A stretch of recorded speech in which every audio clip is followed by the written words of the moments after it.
Hari ini saya ada di satu proyek kami dan gensetnya sedang trouble. Dan kita akan mengajarkan Anda dan melihat, menyaksikan bagaimana kita melakukan troubleshooting genset di tempat customer kami.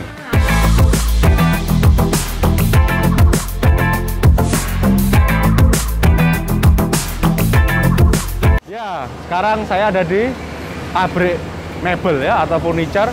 Ini pabrik kayu ya, ekspor ke luar negeri. Jadi hari ini sebelum saya masuk ruang genset, ini gensetnya menggunakan genset Dodge dan Kamin kapasitas 350 kVA open type ya. Jadi kalau Anda yang butuh genset untuk manpower atau untuk backup power, Anda bisa kontak kami di DPS Power Genset. Yuk kita ke ruang genset. Oke, ini saya sekarang sudah di ruang genset ya. Ini kebetulan kita ada 3 genset di sini. Dan kebetulan di belakang saya ini ada genset Dodge ya. Kita coba lihat running hour-nya. Wow, ini sudah, kalau Anda lihat nanti ya, coba kamera coba dilihatin. Ini sudah jalan 10.500 jam. Wah, gila ya. Jarang-jarang saya lihat genset yang sudah jalan begitu banyak running hour-nya. Kenapa kok bisa begitu banyak? Karena ini genset dibuat sebagai manpower. Jadi sehari bisa jalan selama ya 18-20 jam sehari. Karena ini pabrik jalan terus, jadi membutuhkan power yang sangat besar. Nah ini kalau Anda tahu, banyak pada umumnya orang-orang nggak paham berapa daya kapasitas yang diperlukan pada saat genset ini mau digunakan sebagai manpower. Ya pada umumnya, kalau Anda misalkan contoh punya genset 100 kVA, Anda bisa pakai dayanya untuk jalan continuous itu 80-70%. Ya, tapi ada yang beberapa tipe engine bisa sampai 100%. Nah, itu Anda sebaiknya lihat di data teknis. Anda bisa minta kepada supplier genset data teknis engine itu, supaya Anda bisa tahu berapa kapasitas prime powernya dan continuous powernya. Kalau Anda tahu kayak misalkan Kamin, Perkin, ya itu rata-rata bisa digunakan continuous ratingnya 70-80% dari kapasitas. Nah, kalau tipe-tipe yang Dodge seperti ini, ada beberapa tipe Dodge yang bisa digunakan 100% ya. Kalau misalkan Anda punya 150 kVA, nah itu bisa 100%. Anda bisa cek 350 kVA, itu juga bisa continuous 100%. Ya, tapi beda dengan beberapa tipe engine atau tipe genset yang lain, hanya bisa diperbolehkan 70% atau 80% dari kapasitas yang semestinya. Nah, ini terbukti ya, kalau Dodge ini dipakai sampai 10.000 jam aja tidak ada masalah. Jadi kalau Anda yang butuh-butuh di lokasi atau pabrik Anda, itu sebaiknya menggunakan Dodge yang jika Anda memerlukan continuous rating ya. Nah, ini saya mau ngasih tahu beberapa instalasi genset yang sangat minim sekali gitu ya. Kalau Anda punya industri atau pabrik, supaya menekan biaya investasi. Nah, ini contoh Anda bisa lihat ya, ruangan gensetnya tidak menggunakan peredam. Ya, kalau tidak menggunakan peredam karena ini industri atau pabrik, jadi suara itu nggak ada masalah. Tapi lihat beberapa area Anda masing-masing ya. Ada beberapa daerah yang tidak boleh keras suaranya, Anda sebaiknya pakai tipe yang silent type. Ini kebetulan pakai open type. Nah, ini coba lihat ke sini ya. Ini ada lihat knalpotnya minimal sekali ya. Cuma dipanjangin, dikeluarin ke arah sana, tidak pakai ducting. Nah, ini sebetulnya bisa pakai bisa enggak gitu ya. Kalau Anda mau rapi ya pakai ducting. Tapi kalau enggak pakai nggak apa-apa karena ini udaranya bebas, lurus ke depan, udaranya bebas ya, terbuka. Jadi itu nggak ada masalah. Nah, ini kalau Anda bisa lihat, ini juga base frame-nya ini nggak pakai pondasi. Ya, ini langsung pakai besi, ada besi langsung tempelin ke batu gitu. Atau ini juga Anda juga bisa lihat ya genset-genset yang lain seperti halnya yang sebelah depan saya ini menggunakan kayu besar. Nih coba kamera bisa lihat kan sebentar nih ya.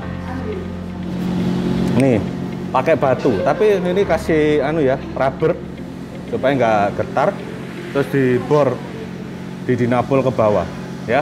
Ini sangat minimal sekali. Ini saya hanya memberikan edukasi, contoh aja di tempat klien kami, bukan kami yang kerjakan, tapi kliennya sendiri. Tapi kalau saya sarankan, Anda buatlah pondasi ya, supaya lebih rapi dan lebih baik aja. Nah, ini kita mau lakukan troubleshooting gensetnya nggak bisa jalan ya. Kendalanya kita belum tahu, kita akan cari tahu setelah ini bersama teman saya Pak Hari. Karena informasinya gensetnya ini sempat hidup, kemudian mati, hidup, dan mati lagi. Nah ini sekarang tim lagi melakukan perbaikan knalpot. Ya, ini kalau Anda lihat kan cuma dikasih kawat ya atasnya. Knalpot nih sebaiknya kalau Anda punya tempat yang memadai, sebaiknya sih diperbaiki lah ya, karena kalau kawatnya nggak kuat, ini kalau jatuh bisa kena turbonya, habisnya lumayan banyak ya. Nah ini kalau Anda tahu, kalau Anda memanjangkan knalpot, jangan lupa untuk kasih flank dan dilas yang diperkuat dengan baut supaya tidak goyang ya. Kalau goyang nanti knalpotnya asapnya menatap tembok atau dinding sehingga nggak bisa keluar, nanti bisa back pressure dan itu bisa menjadi penyebab gensetnya tidak bisa jalan ya. Oke, kita lanjut.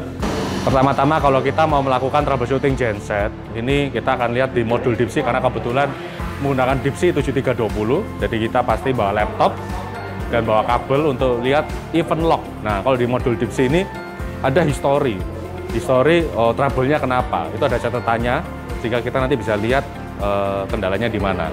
Nah, ini kita sudah buka event log power up tanggal 22 April. Nah, ini kebetulan aja kita pas tanggal 22 Aprilnya ada kejadian ini tanggal jam 2. Ya, ini kalau kita lihat turunin ke bawah, kita lihat historinya. Nah, ini ada engine stop. Nah, ini kejadiannya nih, genset under frequency shutdown. Ya, under frequency. Jadi kita nanti juga lihat apa yang menyebabkan bisa under frequency. Jadi ini juga penting, juga ada riwayatnya semua di event lognya supaya Anda tahu apa saja kendalanya ya. Dan jangan lupa ya, kalau Anda pakai modul Dipsy, kalau ada trouble, itu ada alarmnya. Nah, alarmnya itu ada simbolnya apa. Nah, itu Anda bisa cek. Kalau Anda punya trouble, bisa kirimkan ke kita untuk kita bantu cekkan simbolnya itu artinya apa. Jadi jangan langsung di reset ya. Oke, sebentar lagi kita akan coba jalankan gensetnya. Kita akan cari tahu apa saja kendalanya di genset ini. Nah, ini dugaan saya pertama kali ini, begitu lihat ini knalpotnya karena ada sambungan exhaust pipe yang tidak nempel atau tidak ada flanknya dengan silencernya, sehingga ini kan cuma pakai kawat. Nah, ini agak pas jalan jadinya dia gerak dan silencer sama exhaust pipe-nya tidak nyambung sehingga nempel kena dinding. Nah, ini kemungkinan dugaan pertama saya ini yang menyebabkan sehingga gensetnya shutdown. Ya, jadi kalau Anda punya knalpot sebaiknya dipasangi flank, dilas dengan baik, dibaut dengan baik supaya knalpotnya nggak gerak gitu. Karena ini kan genset berjalan 24 jam. Pastilah ada getar dan sehingga gerak. Nah, itu bisa menimbulkan back pressure atau udara panasnya kesedot lagi nih ke genset sehingga bisa overheating. Itu sih dugaan pertama saya, tapi nantikan terus. Kita akan coba cek setelah kita lakukan coba gensetnya nanti nyala ya.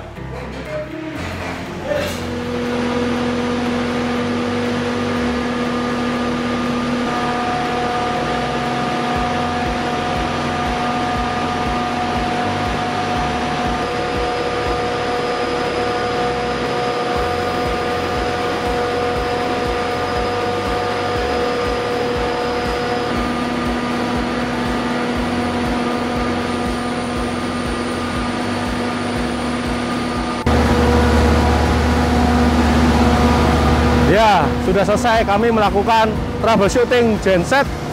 Ya, ternyata ditemukannya karena genset ini silencernya terlepas dari exhaust pipe yang tersambung sehingga mengalami shutdown daripada genset ini, dan ada alarm daripada genset ini juga dan mengakibatkan gensetnya mati.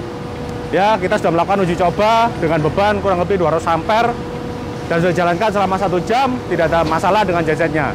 Jadi kalau Anda mengalami kesulitan dalam genset Anda bisa cari video tutorial atau edukasi di YouTube DPS Power Genset. Jika Anda merasa video kami bermanfaat, Anda boleh share, komen, dan jangan lupa subscribe YouTube channelnya DPS Power Genset. Kalau Anda mengalami kesulitan, Anda bisa hubungi kami di bawah ini. Kami akan siap membantu Anda di luar sana.